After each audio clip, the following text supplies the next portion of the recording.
जम्मू कश्मीर के पहलगाम में मंगलवार को हुए भीषण आतंकी हमले में 28 निर्दोष नागरिकों की बर्मी से हत्या कर दी गई।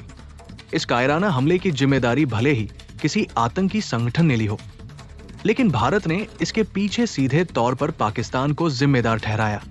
हमले के 24 घंटे के भीतर ही प्रधानमंत्री नरेंद्र मोदी की अध्यक्षता में cabinet committee on security (CCS) की बैठक की। इसमें भारत ने पाकिस्तान के खिलाफ एक के बाद एक 5 बड़े फैसले लिए।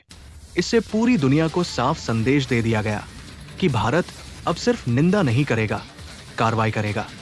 प्रधानमंत्री मोदी की अगुवाई में हुई इस आपात बैठक में भारत ने ऐसी सर्जिकल डिप्लोमेटिक स्ट्राइक की जिससे पाकिस्तान की कमर टूटती नजर आ रही है। गजब बात यह है कि इस स्ट्राइक में कोई भी गोली नहीं चली, फिर भी पाकिस्तान की बर्बादी पक्की है।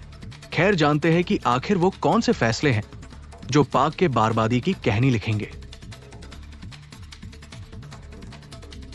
सबसे पहला फैसला हुआ सिंधु जल समझौते को रद्द करने का। ये वही समझौता है जिसके तहत भारत पिछले 60 सालों से पाकिस्तान को अपने हिस्से का पानी दे रहा था, लेकिन अब ये पानी रोकने की तैयारी हो चुकी है। सिंधु जल रोकने से पाक पर क्या असर होगा?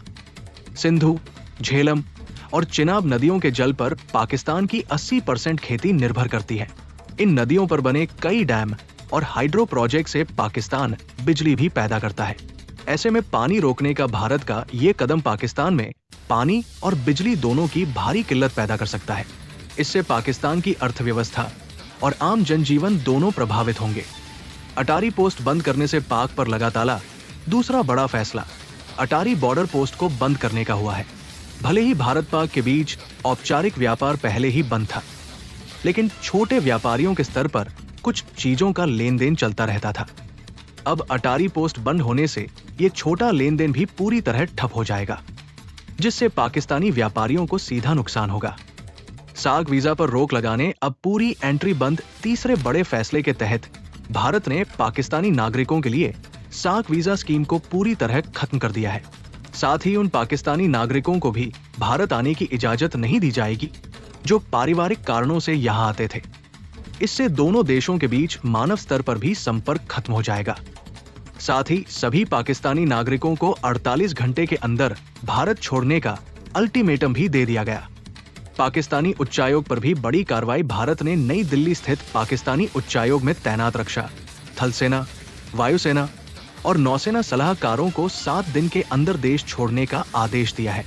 इसके साथ ही भारत ने इस्लामाबाद स्थित अपने उच्चायोग से भी सभी सलाहकारों को वापस बुला लिया है।